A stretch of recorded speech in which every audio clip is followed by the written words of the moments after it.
الحمد لله رب العالمين والعاقبة للمتقين والصلاة والسلام على سيدنا ونبينا محمد وعلى آله وصحبه أجمعين. اللهم أرنا الحق حقا وارزقنا اتباعه وأرنا الباطل باطلا وارزقنا اجتنابه. سبحانك لا علم لنا إلا ما علمتنا إنك أنت العليم الحكيم. أعوذ بالله من الشيطان الرجيم. يقول الله تبارك وتعالى: فمن كان يرجو لقاء ربه فليعمل عملا صالحا ولا يشرك بعبادة ربه أحدا. وقال النبي صلى الله عليه وسلم في خطبة حجة الوداع: وستلقون ربكم فيسألكم عن أعمالكم، أو كما قال عليه الصلاة والسلام. الحمد للہ رب العالمین. تمام تعریفیں اللہ رب العالمین کے لیے ہیں. اللہ تبارک و تعالیٰ کے فضل و کرم سے، اس کی توفیق سے اور اس کی بے پناہ نعمتوں کے ساتھ ہم آج اس مبارک دن اور مبارک گھڑی میں اللہ رب العالمین کے گھر میں حاضر ہوئے ہیں. اللہ رب العالمین ہمارے تمام کوششوں کو، اعمال صالحہ کو اپنی بارگاہ میں قبول فرما. ہماری زندگیوں کو نبی کریم صلی اللہ علیہ وسلم کی سنت کے مطابق بنا دے. اللہ تبارک و تعالیٰ نے ہماری اور آنے والے قیامت تک کے لوگوں کی کامیابی اپنے کلام اللہ اور نبی کریم صلی اللہ علیہ وسلم کی اتباع میں رکھی، اور آپ علیہ الصلاۃ والسلام نے اپنے قول، اپنے فعل اور امت کی رہنمائی میں مکمل اللہ رب العالمین کا پیغام ہم تک پہنچایا. آپ علیہ الصلاۃ والسلام کی رہنمائی اور نصیحت جو خصوصاً آپ علیہ الصلاۃ والسلام نے اس مہینے امت کو دی، اور وہ خطبہ حجۃ الوداع کے موقع پر کہ فرمایا: وَسَتَلْقَوْنَ رَبَّكُمْ فَيَسْأَلُكُمْ عَنْ أَعْمَالِكُمْ، کہ ان قریب تم اپنے رب سے ملو گے، اور فَيَسْأَلُكُمْ عَنْ أَعْمَالِكُمْ، تو وہ تم سے تمہارے اعمال کے بارے میں ضرور سوال کرے گا کہ تم ان قریب اپنے رب سے ملو گے اور اللہ رب العالمین کی اطاعت و فرمانبرداری میں، اس کو راضی کرنے میں جو اعمال کیے ہیں، تو وہ ضرور تم سے تمہارے اعمال کے بارے میں پوچھے گا. اور اگر وہ اعمال اس کو ناراضگی، نافرمانی کے اس میں کیے ہیں، اپنی زندگی گزاری ہے، تب بھی اس کا حساب کتاب لیا جائے گا. تو فرمایا اللہ رب العالمین نے: فَمَنْ كَانَ يَرْجُو لِقَاءَ رَبِّهِ، کہ جو شخص اپنے رب سے ملنے کی امید رکھتا ہو، فَمَنْ كَانَ يَرْجُو لِقَاءَ رَبِّهِ فَلْيَعْمَلْ عَمَلًا صَالِحًا، کہ وہ نیک عمل کرے. فَلْيَعْمَلْ عَمَلًا صَالِحًا، اللہ رب العالمین کے لیے اعمال صالحہ کرے اور اس کے ساتھ کسی کو شریک نہ کرے. وَلَا يُشْرِكْ بِعِبَادَةِ رَبِّهِ أَحَدًا. دو چیزیں اعمال کی قبولیت میں، کہ ایک اعمال اللہ رب العالمین کی اطاعت، اس کی رضا اور اس کی اطاعت و فرمانبرداری کے مطابق ہو، اور خالصتاً للہ ہو، اور نبی کریم صلی اللہ علیہ وسلم کے سنت کے مطابق ہو. وہ اعمال صالحہ کرے اور اس کے ساتھ کسی کو شریک نہ کرے. وَلَا يُشْرِكْ بِعِبَادَةِ رَبِّهِ أَحَدًا. پھر آپ علیہ الصلاۃ والسلام نے ایک موقع پر فرمایا کہ اللہ رب العالمین تمہارے اعمالوں کو دیکھتا ہے. إِنَّ اللَّهَ لَا يَنظُرُ إِلَى صُوَرِكُمْ وَأَجْسَامِكُمْ، کہ اللہ رب العالمین تمہاری صوروں کو، تمہاری شکل و صورت کو یا تمہارے جسموں کو نہیں دیکھتا، بلکہ وہ تمہارے دلوں اور تمہارے اعمال کو دیکھتا ہے. تمہارے ظاہر و شکل و صورت یا تمہارے مال، بلکہ اللہ رب العالمین کو جو مطلوب ہے وہ تمہارے اندر جو نیت ہے اعمال کی، وہ مطلوب ہے. وَلَكِنْ يَنظُرُ إِلَى قُلُوبِكُمْ وَأَعْمَالِكُمْ، کہ تمہارے دل کی کیا کیفیت ہے اس عمل کے لیے. وہ عمل چھوٹا ہے، وہ عمل کم ہے یا زیادہ ہے، کہ آیا وہ عمل اخلاص کے ساتھ اللہ رب العالمین کے لیے ہے، تو وَلَا فَلْيَعْمَلْ عَمَلًا صَالِحًا، تو اللہ رب العالمین کے لیے اخلاص کے ساتھ عمل کیا جائے تو اللہ رب العالمین کو بہت محبوب ہے، اور وہی نبی کریم صلی اللہ علیہ وسلم کی اسوہ حسنہ ہے۔ پھر ایک اور موقع پر، اسی موقع پر آپ علیہ الصلوۃ والسلام نے ایک اور رہنمائی ہمیں فرمائی کہ اتقوا اللہ ربکم وصلوا خمسکم وصوموا شہرکم وأدوا زکاة اموالکم وأطیعوا ذا امرکم تدخلوا جنت ربکم، کہ آپ علیہ الصلوۃ والسلام کی رہنمائی کہ اللہ سے ڈرو، اللہ کا تقوی اختیار کرو، اس کی عبادت کرو، اور دوسری چیز فرمائی ان 5 باتوں میں کہ اللہ رب العالمین کے تقوی کے بعد اپنی نماز کی پابندی کرو، وہ نماز کی پابندی کرو، خشوع و خضوع کے ساتھ 5 وقت نمازیں ادا کرتے رہو، اور پھر فرمایا اپنے مالوں کی زکوٰۃ دیتے رہو، پھر فرمایا کہ اپنے حکمرانوں کی اطاعت کرتے رہو، اور پھر فرمایا اس طرح تم اپنے رب کی جنت میں داخل ہو جاؤ۔ تو اس رہنمائی میں آپ علیہ الصلوۃ والسلام نے جس خطبہ حجۃ الوداع کے موقع پر اس حدیث میں، اس رہنمائی میں جو باتیں آئیں، سب سے پہلے فرمایا کہ اتقوا اللہ ربکم، کہ اللہ سے ڈرو، ہر معاملے میں اللہ کا تقوی اختیار کرو۔ اللہ رب العالمین کا تقوی اپنی انفرادی اور اجتماعی زندگی میں، معاملات میں، لوگوں کے ساتھ لین دین میں، ہر معاملے میں اللہ رب العالمین کا تقوی اختیار کرو، تبھی یہ دنیا کے معاملات اسی بنیاد پر آگے بڑھیں گے، اور اصلاح کے ساتھ معاشرے میں اصلاح ہوگی کہ اس کے اندر اللہ رب العالمین کا تقوی ہوگا تو وہ قولوا قولا سدیدا، وہ سیدھی بات کرے گا، اللہ رب العالمین کی ناراضگی سے بچے گا۔ تو سب سے پہلی چیز جو آپ علیہ الصلوۃ والسلام نے اس حدیث میں اس موقع پہ فرمائی، اتقوا اللہ ربکم، اور فرمایا اللہ رب العالمین نے وَمَن يَتَّقِ اللَّهَ يَجْعَلْ لَهُ مِنْ أَمْرِهِ يُسْرًا، کہ جو اللہ رب العالمین کے لیے اطاعت، اس کی اطاعت و فرمانبرداری کرے، اس سے ڈرے، تو اللہ رب العالمین اس کے ہر کام میں آسانی پیدا کر دیتا ہے۔ يَجْعَلْ لَهُ مِنْ أَمْرِهِ يُسْرًا، اور پھر فرمایا دوسری چیز کہ نماز کی پابندی کرو، 5 نمازیں جو اللہ رب العالمین نے فرض کی ہیں، اسے اس کی پابندی کرو، اسے اس کے وقت میں ادا کرو۔ آپ علیہ الصلوۃ والسلام نے فرمایا اول ما یحاسب به العبد یوم القیامہ الصلاۃ، کہ قیامت کے روز بندے سب سے پہلے جو حساب لیا جائے گا وہ نماز کے بارے میں، فَإِن صَلَحَتْ صَلُحَ سَائِرُ عَمَلِ، اگر یہ حساب کتاب درست ہو گیا نماز کے بارے میں تو تمام اعمال درست نکلیں گے، اور وَإِن فَسَدَتْ فَسَدَ سَائِرُ عَمَلِ، اگر نماز فاسد نکلی تو باقی تمام اعمال بھی فاسد نکلیں گے۔ کہ سب سے پہلے جو حساب کتاب روز قیامت وہ نماز کے بارے میں ہوگا، اس لیے آپ علیہ الصلوۃ والسلام نے نماز کی بارہا تاکید کی، اس کی فضیلت، اس کی اہمیت بیان فرمائی۔ فرمایا کہ اگر تم میں سے کسی شخص کے دروازے پر ایک نہر بہہ رہی ہو اور اس نہر میں وہ دن میں 5 مرتبہ غسل کرے تو کیا اس کے جسم میں کوئی میل باقی رہے گا؟ تو فرمایا کہ کوئی میل اس کے جسم میں کوئی باقی نہیں رہے گا اگر وہ دن میں 5 مرتبہ اس نہر میں نہائے، غسل کرے۔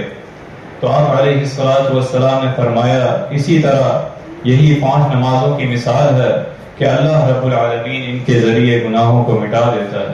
جب وہ وضو کرتا ہے، وضو کے ایک ایک طریقہ وہ ادا کرتا ہے، کلی کرتا ہے، ناک صاف کرتا ہے، تو اس کی ہر عمل سے گناہ جھڑتے ہیں۔ پھر وہ وضو کر کے اپنے فرض ادا کرنے کے لیے مسجد کی طرف جتنے قدم بڑھاتا ہے، فرمایا ہر ایک قدم کے اس میں اس کے گناہ جھڑتے ہیں، اس کی نیکیوں میں اضافہ ہوتا ہے۔ ان الحسنات یذھبن السیئات، کہ جو حسنات ہیں، جو نیکیاں ہیں، وہ برائیوں کو مٹاتی ہیں۔ تو یہ نماز کی فضیلت و اہمیت جو آپ علیہ الصلوۃ والسلام نے رہنمائی دی۔ پھر تیسری چیز آپ صلی اللہ علیہ وسلم نے فرمایا کہ رمضان مبارک اور روزوں کا اہتمام کیا جائے، روزوں کی پابندی کی جائے جو اللہ رب العالمین نے تم پر فرض کیے ہیں، کہ اس کے بارے میں جو حدیث میں روزے کی فضیلت و اہمیت آپ علیہ الصلوۃ والسلام نے فرمائی، جو اللہ رب العالمین کی اطاعت کے لیے اس سے اپنے اجر و ثواب کے لیے روزہ رکھے گا، اللہ رب العالمین اس کے گناہوں کو بخش دے گا۔ تو یہ تین چیزیں آپ علیہ الصلوۃ والسلام نے، اس کے بعد فرمایا کہ مال کی زکوٰۃ ادا کی جائے، کہ جو اللہ رب العالمین نے مال دیا ہے اس مال کی زکوٰۃ ادا کی جائے، یہ اللہ رب العالمین کی طرف سے فرض ہے۔ فرمایا خذ من اموالہم صدقۃ تطہرہم وتزکیہم بہا، اے نبی صلی اللہ علیہ وسلم آپ ان کے مالوں سے صدقہ یعنی زکوٰۃ وصول کیجئے، جس کے ذریعے ان کے اموال کو پاک اور ان کے نفوس کا تزکیہ کیجئے، کہ مال کی زکوٰۃ ادا کرنا یہ مال کو پاک کرنے کے اللہ رب العالمین کا حکم ہے۔ تو آپ علیہ الصلوۃ والسلام نے فرمایا کہ مال اپنے مالوں میں سے زکوٰۃ ادا کیجیے، اور پانچویں چیز فرمائی اطیعوا اللہ واطیعوا الرسول واولی الامر منکم، کہ جو اللہ رب العالمین نے جس کو ذمہ داری دی ہے، صاحب اقتدار ہے، اس کی اطاعت و فرما برداری کی جائے، لیکن اطاعت و فرما برداری بھی اللہ رب العالمین کی اطاعت و فرما برداری کے حکم میں ہو، کہ آپ علیہ الصلوۃ والسلام نے دوسری حدیث میں فرمایا لا طاعت فی معصیہ لا طاعت لمخلوق فی معصیۃ الخالق، کہ مخلوق کی اطاعت اللہ رب العالمین کی نافرمانی میں نہ ہو۔ اگر اللہ رب العالمین کی اطاعت میں اور اس کی فرما برداری میں انما الطاعت فی المعروف، کہ اطاعت جو ہے وہ معروف میں ہے، اللہ رب العالمین کی اطاعت میں اس مخلوق کی اطاعت ہے جو آپ کا سربراہ ہے، جو جس موقع پر جس کی جو ذمہ داری ہے۔ تو یہ آپ علیہ الصلوۃ والسلام کی 5 رہنمائی اس موقع پر خطبہ حجۃ الوداع سے یہ کہ اللہ رب العالمین نے جو نبی علیہ الصلوۃ والسلام کو رحمت للعالمین بنا کر بھیجا، اور آپ علیہ الصلوۃ والسلام نے ہمیں ہر وہ کام، ہر وہ بات پہنچا دی جس میں ہمارے لیے خیر ہے، جس میں ہمارے لیے بھلائی ہے، جس میں ہماری دنیا و آخرت کی کامیابی ہے، اور ہر اس کام سے ہمیں روک دیا جس میں اللہ رب العالمین کی ناراضگی ہے، جس میں ہماری دنیا بھی خراب ہے اور آخرت بھی اللہ رب العالمین کے ہاں اس کی پکڑ ہے، اس کا سخت حساب کتاب ہے۔ اور اسی طرح آپ علیہ الصلوۃ والسلام نے خطبہ حجۃ الوداع کے موقع پر سب سے بڑے فتنے سے بھی ہمیں آگاہ فرمایا، جو فتنہ دجال ہے، اس کے بارے میں بھی آپ علیہ الصلوۃ والسلام نے ہمیں آگاہ فرمایا، اور فرمایا حضرت نوح علیہ السلام اور ان کے بعد تمام انبیاء علیہ السلام نے ڈرایا، اور وہ یقیناً تم پر ظاہر ہوگا فتنہ دجال، مسیح الدجال، اور اس کے بارے میں جو تم پر مخفی تھی وہ اب تم پر مخفی نہیں رہی، یعنی میں تمہیں بتاتا ہوں وہ فتنہ مسیح الدجال، تم اللہ رب العالمین کی پناہ مانگو، بے شک تمہارا رب تم پر مخفی نہیں۔ 3 بار آپ علیہ الصلوۃ والسلام نے فرمایا کہ بے شک تمہارا رب کانا نہیں، وہ دجال یقیناً دائیں آنکھ سے کانا ہوگا، اس کی ایک آنکھ جو ہے وہ ابری ہوئی انگور کے دانے کی طرح ہوگی۔ تو یہ سب سے بڑا فتنہ جو آپ علیہ الصلوۃ والسلام نے سے فتنہ دجال کہا، اور اس خطبہ حجۃ الوداع کے موقع پر اس فتنے کی شدت کے بارے میں آپ علیہ الصلوۃ والسلام نے فرمایا کہ نہ صرف میں تمہیں آگاہ کر رہا ہوں، بلکہ مجھ سے پہلے جو انبیاء گزرے ہیں، حضرت نوح علیہ السلام سے لے کر اس کے بعد جتنے انبیاء آئے ہیں، انہوں نے بھی اپنی امت کو اس فتنہ مسیح الدجال سے آگاہ کیا، اس کے فتنے سے، کہ ایک دوسری حدیث میں فرمایا کہ جو دجال کی جنت ہوگی، جو دوسروں کو خوشی اور جنت دکھائے گا، وہ حقیقت میں جو ہے وہ دوزخ کی مترادف ہوگی، اور جو وہ دوزخ ہوگی وہ جنت کے مترادف ہوگی، یعنی کٹر راستہ اگر ہوگا، اگر کوئی کٹر راستہ اس پر آزمائش آتی ہے بندہ مومن پر، تو وہ اللہ رب العالمین کے ہاں اس کی جنت اس کے ہاں قابل قبول ہوگی، اور اگر جنت کے مترادف نہ ہو، اگر وہ دوزخ کے مترادف وہ عمل وہ اپنے آپ کو دیکھے اور وہ آزمائشوں پر نہیں اتر رہا، تو اللہ رب العالمین کے ہاں اس کے مترادف جو ہے وہ جنت کے مترادف نہیں ہے بلکہ دوزخ کے مترادف ہے، یہ حدیث میں فرمایا۔ تو آپ علیہ الصلوۃ والسلام نے اس طرح ہمیں آگاہ فرمایا اس فتنہ مسیح الدجال کے بارے میں کہ صحابہ کرام رضی اللہ عنہم اجمعین نے ہر مجلس میں اور ہر موقع پر یہ دیکھا کہ جس طرح یہ فتنہ، اس فتنے کی شدت، ابھی ہم آپ علیہ الصلوۃ والسلام کی مجلس سے نکلیں گے اور اس فتنے کا ظہور ہوگا، اور فرمایا اس کی حفاظت اللہ رب العالمین کی حفاظت میں آ جائے۔ سورہ کہف کی 10 آیات جو ہے اس کی تلاوت کی جائیں، شروع کی 10 آیات اس کی تلاوت کی جائیں، وہ اس فتنہ مسیح الدجال سے اللہ رب العالمین کے ہاں ضرور حفاظت میں آئے گا۔ یہ سارے فتنے، یہ شر اور فساد، حسد، ہر طرح کی برائی جو ہے وہ اللہ رب العالمین سے تعوذ مانگنا، اس سے پناہ مانگنا، اور اپنی زندگی میں بار بار اللہ رب العالمین کا تذکیہ کرنا کہ وہ اصلاح و اطاعت و فرمانبرداری میں آ جائے، یہ آپ علیہ السلام کی خطبہ حجۃ الوداع کے موقع پر رہنمائی ہے۔ اور اللہ رب العالمین نے آپ علیہ السلام کو جو رحمت للعالمین بنا کر بھیجا، نہ صرف انسانیت کے لیے بلکہ ہر طرح کی مخلوق کے لیے آپ علیہ السلام کو رحمت للعالمین بنا کر بھیجا، تو ہمارے لیے آپ علیہ السلام کی زندگی اسوہ حسنہ، عملی اور بہترین نمونہ ہے کہ ہم معاشرے میں اپنے ارد گرد دیکھیں، جہاں اللہ رب العالمین نے ہمیں مسئولیت دی ہے، جہاں ہماری ذمہ داری ہے، فرمایا حدیث میں آتا ہے کلکم راع وکلکم مسئول عن رعیتہ،